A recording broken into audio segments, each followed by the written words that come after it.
All right, I'm doing my B-roll backwards because I went and I killed something. I went and met with Robert Pecht at Sniper Highlights in Victoria, Texas today. Happens to be where the ranch is. And he gave me a 66 LRX for my AR-15, which is in 7.62 by 39. That's quite the hog stopper.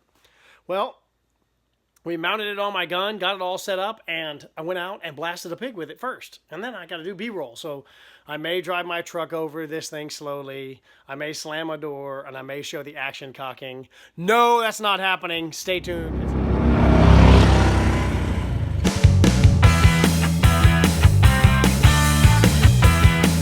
Heck yeah!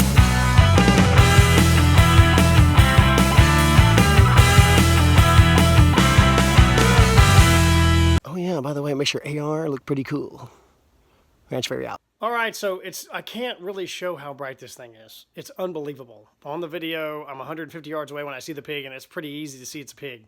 What I'm gonna do is go over the features. He's got some cool features, and then I'll run the video, and then I'll show the pig, and we'll discuss all that. I tried on video to show you how far it'll shine, and it's just hard to capture.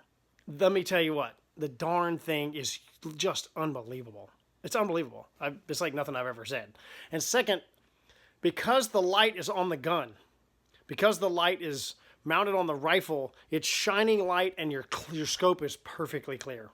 So I have lights on my feeders, and when we look at the lights on the feeder, sometimes it washes it out a lot, and it causes some trouble. This is the first time I've ever had a gun-mounted, scope-mounted light that's throwing the light from essentially behind the front of the scope, and then seeing through the scope is like daytime. Crosshairs are clear. Everything's really clear. And of course, when you mount the light, it just follows the crosshairs, right? So it goes just like that. There's not two different things. It's one moving thing. So when you're kind of looking through the scope and the red light, you see your target, square it up, and boom. And it worked.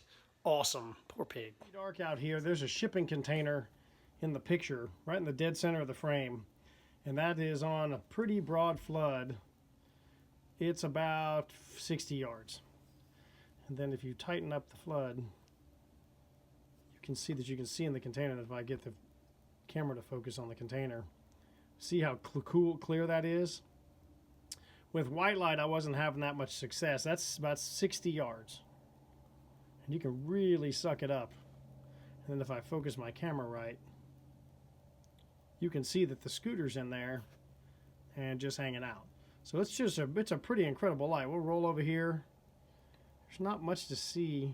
There's cactus. And that tree's about 50. There's a tree about 50. That tree's about 75 yards out there. Once again, you open up the beam and it kind of washes out. But that's just the camera. The naked eye is way better than that. So this is just giving you an idea what you can do. I mean, that is a laser beam. And that's, huge compared to a pig. You could put a hippopotamus in that circle. That's how big the circle is in real life. Super bright. That's about 75 yards on a tree. And it was really easy to kill that pig tonight. So I think I'm going to keep my toy because it works really good. So the first cool feature is this little Picatinny rail he's designed. It's got a little thumb screw right here. Unscrews, right? And then under there, you see this piece right here, there's a plastic sleeve to protect your scope. I'm just going to leave that on there, and that's what he intends. Just screw it onto your gun, leave it on there. You can shoot it normally during the day, and then you can remove the light. You can obviously see there is the light. And drop it on top of the Picatinny rail, just like any accessory for an AR, just like that. Tighten this up a little bit, and the light is mounted. I mean, it's that simple. And then if you want to take it off, you take it off, and there you go. He has a windage and elevation adjustment, which is really necessary. We had to tweak mine a little bit. So obviously here's the knob here for the elevation, and then a knob here for windage. And what you do is you mount your light. And we did this in the broad daylight. Okay? Snugged up this screw, and then we looked through the scope to see where the beam was and adjusted the windage and elevation so that the light was shining where the scope is. It's pretty straightforward. It worked really good.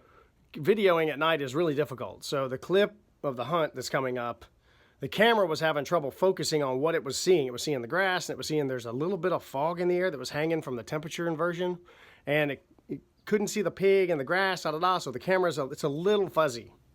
It is really hard to video. I have a killer gun-mounted camera, and that thing works really good in the daytime, and it's good to focus, but at night it was having some trouble, but it's still pretty good footage.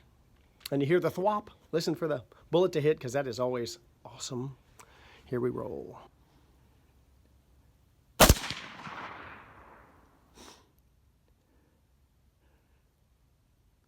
think we got some meat, boys.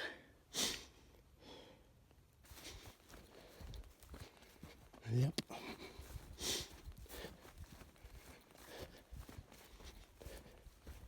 First pig with the new light. Walked right up on it. Nice.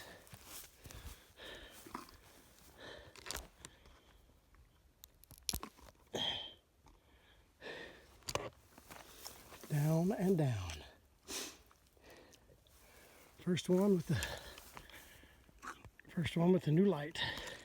And you can open these things up. See what we got here. Oh, that was super cool. I do not have a cameraman in this video, so I'm pointing the gun to show the light shining, blah, blah, blah. And it looks like I'm pointing it at a human when I'm not. Camera's on a tripod. Dumb is dumb and stupid is me, but I'm not that dumb. So the camera's on a tripod, I'm not pointing it at a human. Spent the afternoon with Robert Pecht at Sniper Hog Lights today, intending to set up an archery setup. And he said, Troy, you gotta have the 66 LRX for your rifle. And I said, well, I happen to have the perfect 7.62 by 39, which is reviewed extensively on my channel. And he mounted it on top of my Leupold Pigplex scope. And I took off this evening after dark, and I walked up on a feeder we call Pandora's. There's no lights there. Me running around in the woods. There's no way to describe how bright this light is. I saw this pig. He was at 150 when I first saw him, and I said, man, I'm pretty sure that's a pig. And then I saw him move, and I knew it was a pig. I ran up. You can change the beam on this. So I ran up, and I really sucked the beam down on him, and he didn't even twitch. And I opened it back up, and I just kept moving up on him, and I got within 75 yards of him, and then I corked him in the noggin. The 66 LRX is a sweet freaking, I've never done this before. I've always used white or gone out there with half-ass lights. I've never gone and gotten a true great light. Call Robert, Sniper Hog Lights, get yourself one of these rigs. And for you varmint guys, you're gonna want one of these too. For pigs and sneaking in the dark, unless you're afraid of the dark, and then you don't want to do that. But for the guys that aren't, 66 LRX, Sniper Hog Lights. Subscribe to the channel, stay on my channel. You know there's gonna be more pig blasting. This was an arbitrary thing, and I love arbitrary because when they walk out like that, and by the way, you know I have a serious thing with scales because I bet you think that's a 300-pounder. That's what I think of your 300 pounds. But if we walk up to the scale, oh, almost fell down because I was so excited. Could it be 300 pounds? Could it be 300 pounds? Oh, I'm sorry. Golly gee. Fits across the tailgate. It's as long as me. Okay, internet 300 pounders. Keep getting way back and taking great photographs and telling us they're 300s. But what I think you should do is buy one of these lights and put it on any weapon and go torch some critters. Subscribe, find me on Facebook under the Ranch Fairy, like this video, and send it to your friends. They like to know about Sniper Hog Lights too. Ranch Fairy out.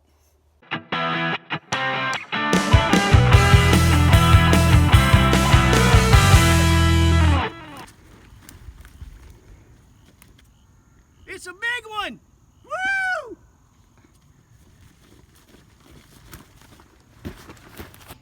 Ranch Fairy out.